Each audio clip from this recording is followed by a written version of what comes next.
ये मिथिला का वाद्य है, पिपही तबला। रसन चौकी कहते हैं इसको। आदिकालीन लोक संगीत वाद्य है। ये ऑस्ट्रेलिया का आदिकालीन लोक संगीत है और आज भी मौलिक स्वरूप में यहाँ के आदिवासियों के बीच जिंदा है।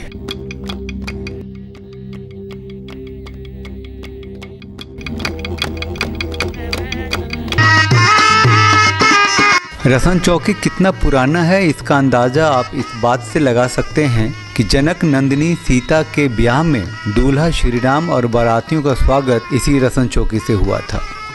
रामायण काल की सदी अगर आप नहीं बता सकते तो रसन चौकी की शुरुआत कब हुई ये भी नहीं बता सकते।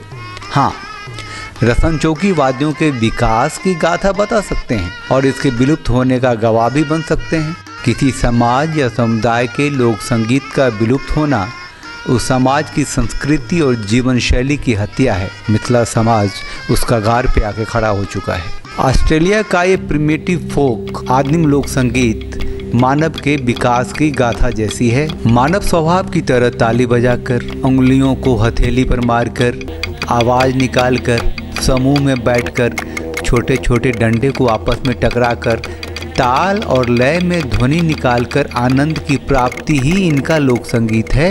ऑस्ट्रेलिया के निवास स्थान की शुरुआत 42,000 से 48,000 साल पहले आंकी गई है और ये संगीत उतना ही पुराना है। आज की तारीख में ऑस्ट्रेलिया में 92% गोरे लोग हैं, 7% एशिया के लोग हैं और सिर्फ 1% स्थानीय आदिम आदिवासी हैं जिनके हाथों ये प्रिमिटिव लोक संगीत जिंदा है।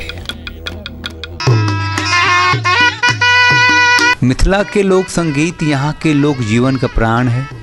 लोक वाद्य जीवन से जुड़ा है, जीवन के उत्सवों से जुड़ा है, सामाजिक व्यवस्था में गुथा हुआ है।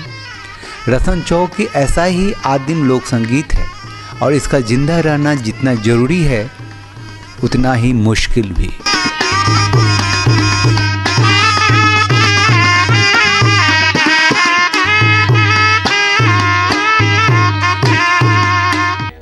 ऑस्ट्रेलिया का ये प्रिमिटिव फोक भी विलुप्त होने के कगार पे है।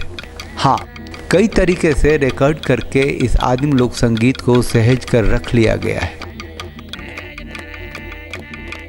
ऐसा संगीत जिसकी उत्पत्ति मानव उत्पत्ति के साथ मानी जाती हो, उसे बनाए रखना मानव समाज की जिम्मेदारी तो है ही, चाहे वो ऑस्ट्रेलिया की आदिम लोक संगीत हो या मिथिला की रसन चौकी। चैनल सब्सक्राइब कर लीजिए, बातें होती रहेंगी। जय मिथिला, जय हिंद।